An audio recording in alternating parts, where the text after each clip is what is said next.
Hello again. So, the stupid warrior is now deleted, and I've leveled a space goat from level 1 to 60. And I gotta say, it feels great playing Enhancement again.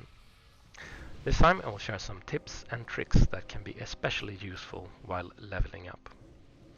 The absolute best and probably most underrated totem that you can use while leveling as Enhancement is Stoneclaw Totem. It is extremely good for a few reasons. Mainly, it is the highest DPS increase that you can get from totems while playing solo. This is because if your targets get stunned, they cannot dodge or parry. Just to put this in perspective, hitting a stunned mob is giving you more than 10% extra damage against a mob of the same level. And it is worth even more against higher level mobs, which have a higher chance to parry and dodge. Even if the mob does not get stunned on the first 1 to 2 hits that you allow it to hit the Stoneclaw Totem, you will still be doing your first attacks from behind the mob, meaning you have 0% chance to get dodged or blocked. So it is more damage, but it's also a higher chance to get a crit, since you have more attacks hitting. And getting a crit early on is very important for us. It gives us clear casting on our next choke, 10% AP, and 30% attack speed. It really is the worst thing when you don't get rolling early on. To top it all off, Stoneclaw Totem costs very little mana. It is only 140 mana at level 58, increasing to 170 mana at level 67.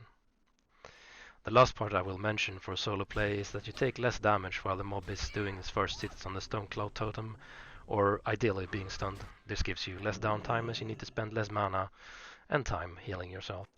When dropping your Fire Nova totem, the totem itself gains a certain amount of threat on nearby mobs. This often results in the mobs instantly attacking and destroying the totem. To avoid this, you can either use Dense Dynamite if you're an engineer to make sure that you're higher than the totem on the aggro list, or you can drop your Stoneclaw totem and wait a few seconds. If you're leveling in a group, it is more beneficial that you drop Windfury rank 1 and twist more agility, rather than dropping the max level Windfury and running out of mana. The mana you save will be substantial. Windfury's main damage for your party is the extra attack, not the extra attack power on that attack. I kept doing this for my monkey warrior all throughout last TBC and he didn't even notice. The DPS loss for a warrior is less than 4 DPS, I did the calculation. And for anyone feeling sorry for him, he was dealing with bigger issues than losing 4 DPS from Windfury rank 1. Oh, it's Maker in tier 2. At all! What the actual fuck is Shut this? up! Why would you even battle shot for this? I mean, why would you choose to wear the fucking shoulder so that everybody can see that you're a Pepega as well? And the head. Oh my fucking god. Actual fucking axe head. Yeah, no, I'm not. For dungeons, I also really like to drop a Stoneclaw Totem when engaging a new group of mobs. This is because very often the tank will not have a lot of aggro on all of the mobs, and often all the mobs will hit the Stoneclaw Totem at least once before the tank gains aggro on all of the mobs. This also enables you to drop the Fire Nova Totem more reliably without it getting one shot if you drop it too early. And obviously your tank takes a little less damage initially, which will allow your healer to use more mana efficient spells to heal him up. About Sync and Stagger. First off, if you're not sure what this is, you should watch my other video where I explain it, but you shouldn't worry too much about this while leveling. However, it is of course a lot better to be synced, or ideally properly staggered, especially when you compare it to a raid or sim environment where you will have a lot more crit. The less crit you have, the more valuable every flurry stack becomes.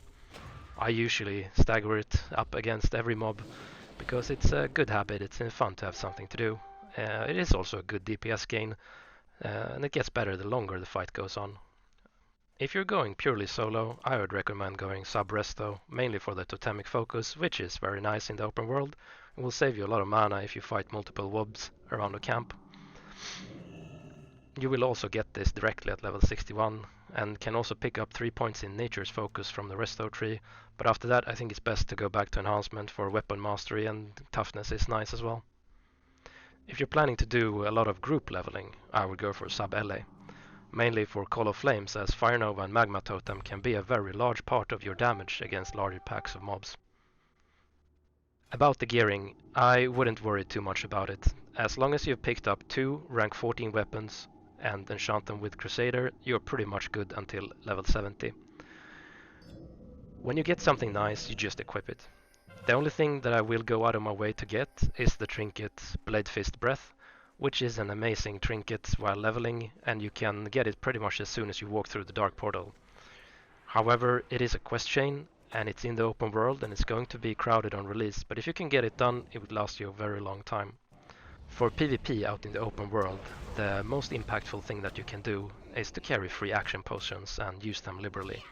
They are very overpowered, especially for us that don't really have a gap closer and can be quite squishy in a stun before we get geared at 70.